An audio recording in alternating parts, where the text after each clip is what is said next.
before fight, a month before fight, I still weigh 230, 235. And then I start to bring my weight down so that I can make the weight division. So I'm just going to fight where I normally weigh. So that would bring the question up then, if, you know, your quickness may not be as good as it was at light heavyweight, because if you're dropping at 30 or 35 pounds and you're getting there, you have more quickness, which would seem to be an edge you might have over Stipe.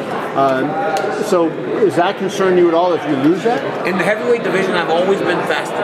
I think that was probably my biggest attribute when I was fighting up at heavyweight, was just being faster than the heavyweights. I mean, Stipe's a big guy that's always fought heavyweights. You know, he hasn't really fought light heavyweights, so it'll feel different being in there with me. I'm going to move different.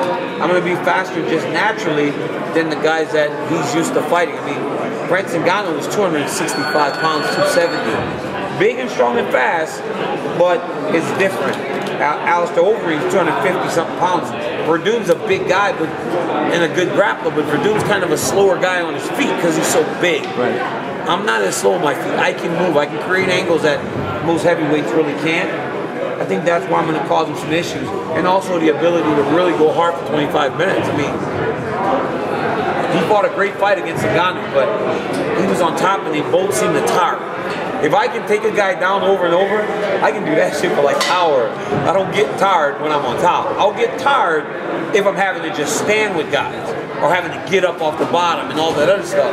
But just in top control, I mean, you guys saw what I did to Dan Henderson. I could have did that for 5 more rounds. I mean, obviously Stipe is a lot bigger, but I don't generally get tired when I'm on top. The fact that you were in the cage 7+ rounds with John Jones with that 84-inch reach. Yeah. So how would that prepare you more to face Stipe? You know, even though he's a different fighter and you know he's not going to be as quick as John, but the fact that you were in there with somebody that had an 84-inch reach and could come at you from halfway across the ring. Yeah, big guy, right? John's a big guy.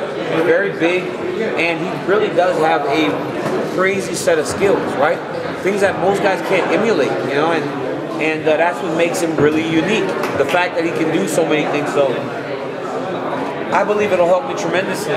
The thing is, there's going to be a difference because with John, he doesn't punch very hard. So I was able to eat strikes to get in there. I cannot do that against Stipe because he does have the power to really hit me and hurt me on the weigh-in. So I have to be very focused on my head movement and on my entries, or I can find myself in a lot of trouble. And I wonder, you know, with Rockhold not being in your camp, will that have any, you know, I know you're going to be going with Kane, but not having that second big guy that you can go with, will that have any impact? No, because I bring guys in, right? Because Luke's gone, I've replaced those training partners with other guys. Are they Luke Rockhold? No. But they're good training partners, they're good bodies, they're very willing to work, and they're there for a reason. I've got a pro boxer named Tony Johnson that is phenomenal in terms of his striking. His boxing skills. If he had to, I mean, Stipe's a Golden Glove or something, I think. If he had to fight Stipe in a boxing match, I would favor him. So I know what a good boxer looks like. Does he have the power of Stipe? I don't know.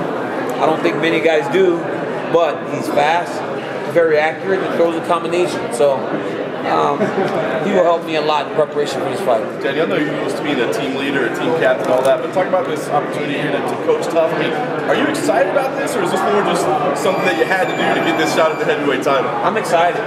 I'm excited about it. I'm excited about coaching these guys, trying to help them and play a part of their journey. And I've told them time and time again, I said, guys, I'm just part of your journey. You tell me what you need from me and my coaching staff that we can help you to try to become the ultimate fighter. I do coach, but my coaching staff doesn't. They made me, they made Kane, they made Luke. Why can't I give these guys the same thing? So I coach, I talk from a fighter's perspective, coach's perspective, but I trust my coaching staff to help me prepare these guys. Is it not difficult at all? I mean, you're getting ready for one of the biggest fights in UFC history. Yeah. And you got something else going on at the same time. I mean, was there any part that thought, that's a distraction? I don't know if that makes sense. Well, I mean, with the time away from the fight, right? If this was in April and the fight was in July, I wouldn't have done it. There was not going to be any convention, you know? No Dana White mind trick would have worked. But the fact that we're so far away, I was able to do it. This is not a setback. It's an opportunity to do something truly special. And I believe that because I did this with Koscheck, with Kane, I really do embrace the opportunity to help these guys. And I've got a good group of guys, and they work hard, and they train hard, and they listen, and they love being part of what we have, the American Kickboxing Academy. As far as the heavyweight title fight itself, what most appeal to you? Is it, is it history? Is it, the legend? What is it? You know me, right? You guys have been doing this with me for what, 9 years now? Almost 10 years. I started in 09, so you know what I chase. I want to be remembered, right? When I'm done, I want people to remember the things that I did in the sport. I have, with the UFC's trust me, right? The 2 Jones fights are massive. UFC 200. It's going to be the headline in the thing. Now this, I've been involved in some of the biggest fights in the UFC history because they know they can trust me. They know that I'm going to be there and I'm going to put on a good fight. I'm going to try my best. Win or lose, I'm going to give 100%. I'm going to help try to build the fight. I'm going to do everything necessary. The Ultimate Fighter is part of the necessary build-up. I'm excited about it. Just a way for me and Stipe to compete before we get to compete. So, I love it. DC, I just want to ask you about your legacy then. So you talked about, wanting to be Cael Sanderson so bad, and that meant so much to you, and then John meant so much to you. If you beat Stipe and become, what, the 5th 2-division champion, will that mean as much to you as those fights would have had you won them? All the big ones do, right? All the big ones do, because I know that if I don't do it, I know that I'll have nightmares for the rest of my life, just as I do with all those other things that you brought up. So I do believe that this will be very satisfying. But all the losses, they don't go anywhere. So this will not replace it. This won't make me feel better about all the other things. I've been in some big spots, right? I've been in the Olympics. I've been to the Olympic semifinals, the bronze medal match, and NCAA finals, the Jones fights. I mean, I've been in some big spots, and I've just been lucky. What would it be like for you to be the UFC heavyweight champion and get a call from Dana saying your first defense is against John Jones, the heavyweight title? I mean, I don't think you've ever seen a party like I would party. I mean, you know me. That's all I want to do is fight, and all I want to do is fight him. So if you guys think for a second that Dana goes, okay, you're going to fight Jones, that I wouldn't, be ecstatic, it's crazy. But again, that would take a lot of trust in a guy that we haven't really been able to trust. And lastly on that topic, in boxing they've done this. Sugar Ray Leonard weighed 168. He fought for the super middleweight title and the light heavyweight title in the same fight. Both guys weighed the same. You fought, say, John at 205. You made 205, but it was for both. Do you think you could talk Dana into doing that? Would you be into doing that? I would definitely do it. Probably make it like 220, 215, somewhere in that area. Because why should I go all the way down to 205 if we're doing it for both belts, right? But you can't be above. You can't be above the light heavyweight belt. Oh yeah, you're right on. So you'd have to make 205, and then you could fight as a, Yeah, that would kind of suck though. Shit, if you're gonna fight heavyweight, probably gonna fight heavyweight. Since we don't know John's future yet, let's say he does get a naked suspension. Is there a chance this could be your last fight? I mean, what else would you have to accomplish if you do this? I don't know, just more competition. It's what I've done my whole life, so to walk away from it when I can still do it, it's kind of crazy. Especially knowing that it would only be about 6-7 months before I'm really never going to fight again, right? So I believe that I would go fight again. Win or lose, I'm going to fight again. And I know you said that this win wouldn't, take the place of those losses. If you stack your resumes up together, because I think that's what a lot of people are saying is if you win this, now you go past John Jones. Even though you lost, maybe you're the greatest of all time. Do you feel like your resume would be stronger than his, even with his wins over you? I'm in the conversation. I'm in the conversation for the greatest fighter ever. And I mean, I think that I should be talked about as one of the best fighters of all time regardless because of what I've done in this sport in such a short period of time. But yeah, I believe that when you stack Stipe Miocic on top of Bigfoot Silva when he had just beat Fedor, and Josh Barnett, and Anderson Silva, and Alexander Gustafsson, and Anthony Johnson, and all these other dudes, then it starts to become a conversation, a real conversation, Dan Henderson, as to where I do go in history. Last thing for me, DC. What's your plan on fight weight? Do you have that marked out yet? Is it going to take any change in how you approach things? I'm going to be 230, 235. That'll be about 10 pounds lighter than my opponent. The only thing that's going to change, I'm going to do a lot more weightlifting. And the meals that Tyler Benton feeds me are not going to be so sparse. I'm not going to be eating. Hey Tyler, can I have a little bit more? Hey, you remember that movie when the kid walks up with his bowl and he's like, can I have more? What's that Christmas movie? And the kid's like, Oliver Twist. Oliver Twist, hey, more, please. No, I'm not gonna have to be like Oliver Twist. I can just be like, hey, load that plate up, big boy. You're feeding the heavyweight. Should we replay this interview when you show up on weigh-in and you weigh 245? You know what Dana asked me? I go, how much? He goes, you look like you still haven't put on that much weight. I go, I haven't, not yet. He goes, I go, what do you think I'm going to weigh for the fight? He goes, 265 after you cut 3 pounds. I'm like, you're out of your mind. He's like, you're going to cut weight. He's like, give me 265 after you cut weight. I was like, come on, dude. But yeah, about 230, 235. I mean, my last heavyweight fight, I fought Roy Nelson at 225. So, probably try to be in that area. Do you like the idea of this fight being completely separate of Jon Jones, or like you're still being asked questions of him, you want to be asked questions about him? So I'm doing something that he didn't really want to do, right? Remember he said, it's one thing to fight at heavyweight, but it's another thing entirely to fight a heavyweight that's really, really good. I'm fighting the best one, right? So not only am I going up, I'm fighting the best one. So people are going to ask, but the idea that I'm doing something that he wasn't really willing to do is probably what's more satisfying. Is there also something satisfying about the sport? The sport of mixed martial arts seems very excited about this fight. Yeah. And in the meantime, like your light heavyweight title reign when he was out, people were excited about that as well. But it was always kind of like, when is Jon going to come back so they can fight again? This one seems completely different. Because people are kind of like moving past him a little bit, right? They're like, oh, nobody's saying, well, oh man, this fight belongs to Jon Jones, right? They're not saying stuff like that. They're just like, wow, we're excited about these two dudes fighting, especially after the way we fought at UFC 220, right? Couldn't have worked any better. Both fight the same night, and then a week later it gets announced that we're fighting each other. It's crazy, man. It doesn't usually work out that perfect. And there was a story out that you called Stipe. I did. Before taking the fight. Can you talk about that? I respect him. I got to go to Cleveland and talk to him, and I told him, I said, I don't really want to fight heavyweight. I don't want to fight these big guys. And then when they called me, I go, hey, because I wanted us to get on the same page in terms of trying to negotiate the best deal possible for both of us. Why did you feel like that was important? Because I believe as a collective, we're stronger, right? We are stronger together. Because it's a fight that they want, they're going to make it happen.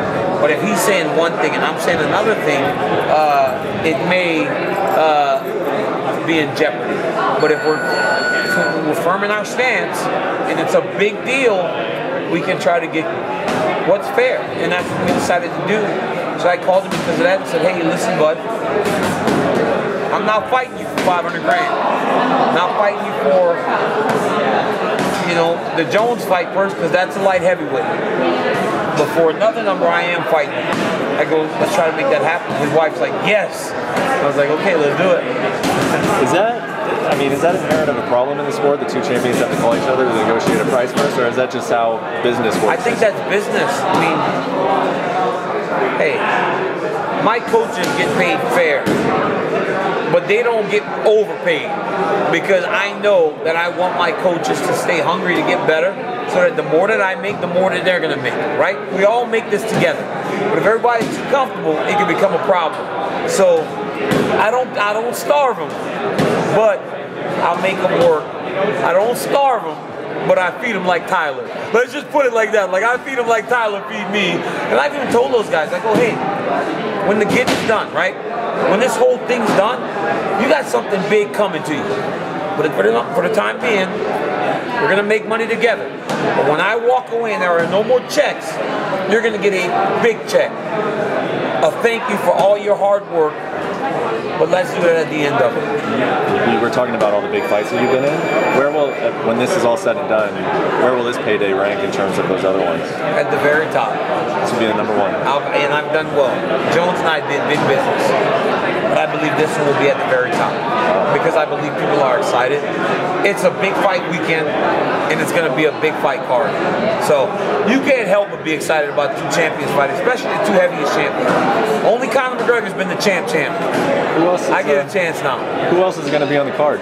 You mentioned it's going to be a stacked card. Can you tell us who's on the? I don't know the yet. rest of the card. You want me to tell you who I wish was on the card? Sure. Next Holloway's fighting in March, so whoever wins between him and Frankie Edgar, throw them on there. I might want to sprinkle on a little bit of Conor McGregor. Maybe Francis Ngannou should fight again because people get excited about him. How about putting Cyborg and Nunes? Put DJ and TJ on there. I say we just do what UFC 200 was like, because that was fun. Just stack it all the way up, and let's not worry about whatever comes next. This number you and Stipe agreed to, was it, you know, how was it received by the UFC? Was it a slam dunk, or did they have to push back? The UFC is very good about anything. Usually we ask for it. I mean, honestly, like, there are a lot of stories out there where it seems as though the guys aren't getting treated fairly. The UFC is very fair to us. They've been very fair to me in everything. In my TV contracts, in my fight contracts, in my sponsorships, they've been very fair to me across the board. And I believe that because I have been stable, right? I have been consistent, and I have been there when they needed me. The Ultimate Fighter component of this, is it between the pod, for the timing of it to build a fight? Why the Ultimate Fighter to build up to the fight? It's a huge deal, man. It's a big opportunity for us as coaches to help these guys, right? And Stipe and I are both guys that do enjoy helping out, and I'm excited about playing a part in it. Was that something that UFC brought up to you guys, and you just thought, hey, great idea, let's do it? Let's have you guys coach the Ultimate Fighter and fight. You know, I thought, you know what? It makes a lot of sense. Yeah, and you know, a lot of the times when people watch The Ultimate Fighter, part of it is watching the coaches, you know, kind of go back and forth. What do you think your dynamic would be with Stipe during the season? You'll see competition. The rivalries will come through the athletes. And I think that's a huge positive, because you know what the reality of this thing is, of this show? It's about these young men. It's not about me and Stipe. It should not have been about Chael and Vanderlei. It's about these guys that are trying to change their lives. And I think because there isn't any of that bad blood, it'll allow for the focus to be where it's supposed to be during this fight show. So past seasons, we've seen people struggle with weight. We've seen some people goof off, get into fights. From your past experiences, is there something, a lesson that you're bringing from the beginning to these guys, you know, based on what you've seen in the past? I just talked about professionalism. Not only taking this as an opportunity to become the Ultimate Fighter, but if, God forbid, something goes wrong, and it will, because only one guy can win these divisions. You stay focused. You take this for what it is. You get an opportunity to train 6 weeks with guys from the American Kickboxing Academy, right? Take that from it. So when you lose, don't look at it like, oh man, I only wanted to win. Look at it as, you know what? I'm still going to hit my pads. I'm going to pick Javier Mendez's brain. I'm going to talk to Cain Velasquez.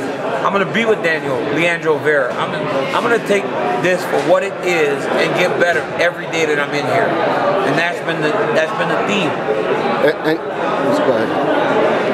You're a team, but no one guy can win, right? Help each other get there, and don't forget that if you lose a fight.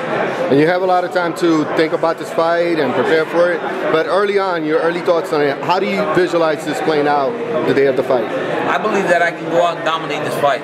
I really do. I think I can win every fight I'm in, but I see no reason things have to change because he's up at heavyweight. I've never been afraid of a fight, and again, styles make fights, and I believe stylistically, Stipe and I match up well. With John Jones, since all the disappointment with that opened in another way, it opened the door for other things to happen for you. This would have probably happened. I had to build myself back after those losses. I mean, like I said last July, I was at my lowest point ever, and I was at my lowest point ever. So I had to build myself back, because if I would have went and lost to Volkan Oezdemir, this still wouldn't have happened. So again, me being consistent, me being there, and me doing all the things that I've done is why I'm in this opportunity. You talked about everything falling into place at UFC 220. Was there talk at all before that happened that, hey, if you guys both win, it's going to happen? Never. I never heard it. It was just brought up that night. He looked at the fight and said, wow, Daniel, you fought pretty good. I think that'd be an interesting fight. So he told me. Thing is with Dana though, like when he says something, it becomes reality. And that's, I think, what happened to us. He said it, the fan interest was like, oh my God, yes. And then he was like, you know what, I think I need to make this happen, and that's what he did. How'd you deal with the Saints loss? It was the worst day. One of the worst days of my life. Man, just say that I could have not fought at UFC 220 because I kicked a wooden chair. Jumped on the floor and threw a temper tantrum. Not only because I was mad, because my son was so upset. He was so upset that they lost. I'm a Bills fan. I had to deal with the Music City Miracle, so I kind of understand. You've been there before. Sucks, man. Does the fight get made if Ngannou wins? Or did it have to do with two long-standing champions? I think two long-standing champions makes it more exciting, right? Francis Ngannou was exciting, and he's still got a long career ahead of him. But they call me the way they called me about fighting Francis. Yeah, the fight would have happened. I know I say a lot of things, but trust me, I'm not afraid of Francis Ngannou or Stipe Miocic. I don't think for a second you guys believe me. Fans may have, but I'm not afraid of anybody. I say a lot of things, a lot of it's tongue-in-cheek, but yeah, the Ngannou fight would have been made too. You still get to go back and do UFC tonight, or do you have to take a hiatus from everything, even your wrestling classes with the kids? No. As soon as this is done, I go back home and start preparing my kids for my state title, the state championships. I go back to UFC tonight as soon as the film is done. I'm going to work for a few, probably about a month and a half, and then go into training camp, 10 to 12 weeks. Nothing's changing. I mean, while you're a coach, though. While you're a coach for 6 weeks. Yeah, I'm off. I'm off from UFC tonight. Yeah, I can't go back. I can't coach my kids. I am going to Louisiana for Mardi Gras. My hometown parade is putting me on a float and doing the whole champion thing, so I am going to have to do that. Luckily, the guys can't see this because I haven't told them yet. I haven't had the heart. I got to tell them that I'm going to be gone for a few days, but it's very good to be recognized in my hometown. Look what I did to these dudes yesterday. These guys, they don't have TV or anything. So I go, can you guys like watch TV? They're like, no, just the fights. I said, so you don't know any like current events? They're like, no. I said, can I tell you? And they go, yeah. I go, yo, LeBron James got traded.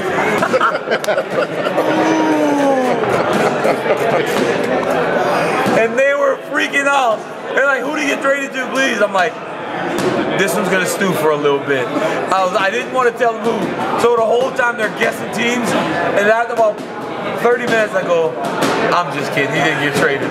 They were so mad because like, man, I wanted to listen to my first mind and not believe you, but I did. Sometimes they get a pass. Can you get them to at least watch the Super Bowl maybe? I can get them a pass. They're not as tight on it as they used to be, so I can give the guys a pass. Some coaches in the past have received Escalades and Hummers. Is there a particular car that you would want, and have you negotiated it? Because sometimes the UFC hasn't given them anything either. I haven't thought about what kind of car I would want, but I'm sure I'll get something pretty nice. Who's winning the Super Bowl?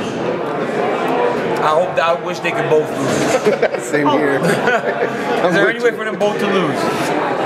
Yeah. Hey, if you fought John Jones again at heavyweight, you already fought twice, but at light heavyweight, would the dynamic change at all because it would be a new, different weight, and how would it change? I don't know. You know what the whole thing is? Like,